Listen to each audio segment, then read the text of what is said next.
Being able to control depth of field is one of the most important things you can get the hang of as a photographer, but it's difficult with smartphone photography. You're generally working with small sensors, you're often shooting very wide angles. It's going to produce images that are sharp pretty much from the very front to the very back of the scene. Here we're going to show you a couple of quick tricks through editing that will allow you to produce depth of field effects that are striking and, most importantly, natural.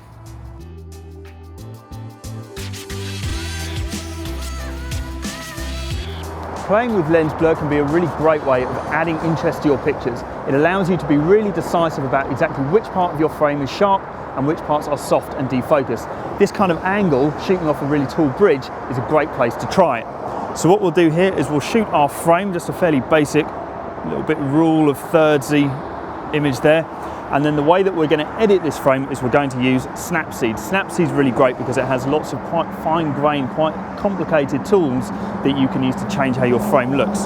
So we'll open the image in Snapseed, and then under Tools, we can scroll down a bit and find Lens Blur. And the way that Lens Blur works is everything inside this circle is going to be sharp and everything outside is going to fall off to be out of focus. So what we'll do is we'll get our focal point, our focus point, on our subject. We'll make that focus band as narrow as we can, and by swiping up and down we have other options here, such as how quickly our focus falls off, and also of course how much the focus drops away in the background. We'll go for quite a strong effect here, and we'll hit tick, and what we've got there is everything that's in the middle of our frame down there is sharp, and everything behind it has started to really fall off. This is a really great technique to use anytime you're over the top of your subject. If you're shooting from a tall building, if you're shooting up from a bridge, this kind of tilt shift effect is a great way of adding interest to your pictures really quickly.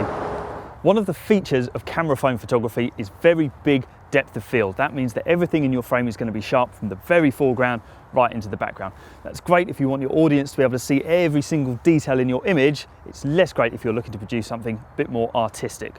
What we're going to do here is use a lens blur tool to make an image where we can really control what is sharp in our frame and what is not.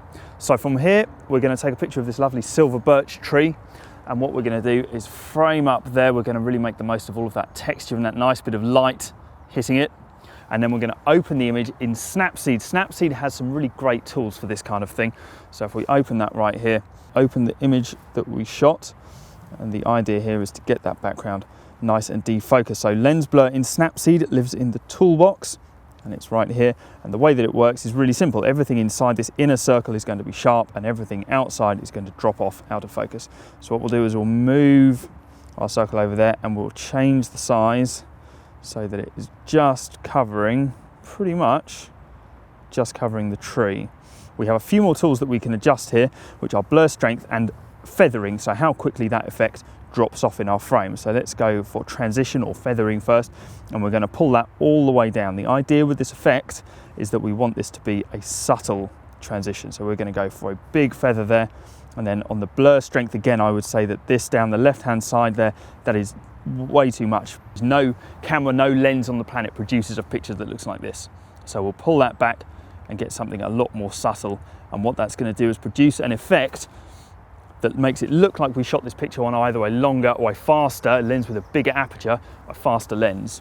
And what we can see is that all of this texture and detail in our trunk there is rendered really nice and sharp, nice and crisp, and then focus drifts off really nicely through the rest of the frame. Lets our audience know exactly what we want them to look at when they approach the image for the first time.